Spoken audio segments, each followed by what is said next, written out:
પાઠ 21 સમાપન સ્વાતંત્ર્યવીર સાવરકર જન્મ 28 મે 1883 ભગુર નાસિક નિર્વાણ 26 ફેબ્રુઆરી 1966 મુંબઈ 1857નો સ્વતંત્રતા સંગ્રામ આપણે ગુમાવ્યો, હાર્યા, પણ એ યુદ્ધમાં અપાયેલ બલિદાન વ્યર્થ ગયા નહીં. યુદ્ધમાં જીતેલા બ્રિટનને પણ ડર બેસી ગયો હતો. ઈસ્ટ ઇન્ડિયા કંપનીની સત્તા ઇંગ્લેન્ડની રાણીના હાથમાં ગઈ હતી. રાણીને જાહેરનામું બહાર પાડી અનેક આશ્વાસનો આપવા પડેલા. ભારતમાંના અસંતોષને વાચા આપવા માટે ભારતીય રાષ્ટ્રીય કોંગ્રેસની સ્થાપના અંગ્રેજોએ કરી. એ સ્વાતંત્ર્ય ક્રાંતિની યુદ્ધના હુતાત્માઓ પાસેથી પ્રેરણા લઈ ક્રાંતિનું આ યુદ્ધ બીજા 90 વર્ષ ચાલતું રહ્યું.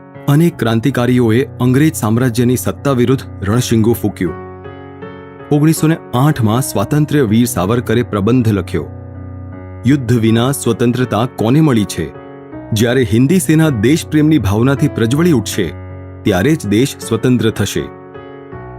પહેલા મહાયુદ્ધ દરમિયાન ચાલેલ ગદરની ચળવળ તથા બીજા યુદ્ધમાં રાસબિહારી બોઝ અને સુભાષબાબુએ સ્થાપેલી આઝાદ હિન્દ સેના અને મહાયુદ્ધ પૂરું થયા પછી મુંબઈમાં નૌકાદળમાં થયેલ ખલાસીઓનું બંડ, આ બધી ઘટના સાવરકરજીના પ્રબંધની સત્યતાની, એમની દૂરંદેશીની સાક્ષીરૂપ છે.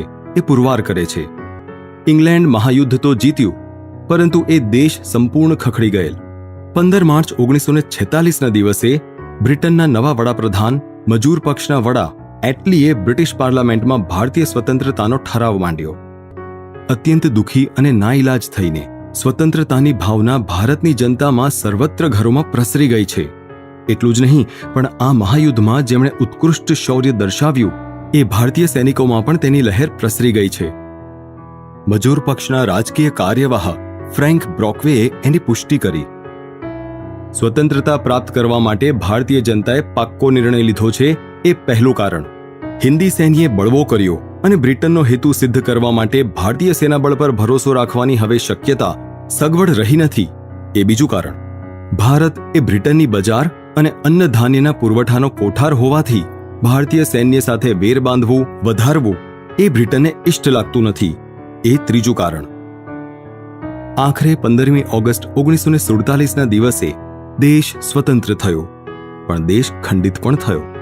ભાગલાના સંધિકાળ દરમિયાન પાકિસ્તાની ગુંડાઓએ લાખો નિરપરાધી સ્ત્રી પુરુષોની કતલ કરી. સ્વાતંત્ર્ય પ્રાપ્તિના આનંદમાં આપણે એ તરફ નજરઅંદાજ કર્યો, પરંતુ એટલે આપણે આ દેશની સ્વતંત્રતા માટે પોતાના પ્રાણ પાથરનારને વિસરી ગયા એવું નથી. અંગ્રેજો દેશમાંથી ગયા, ભારતીય સરકાર દેશમાં શાસન કરે છે, પણ આપણે ખરેખર સ્વતંત્ર થયા છે? હુતાત્માના સ્વપ્ન ખરેખર સાકાર થયા છે?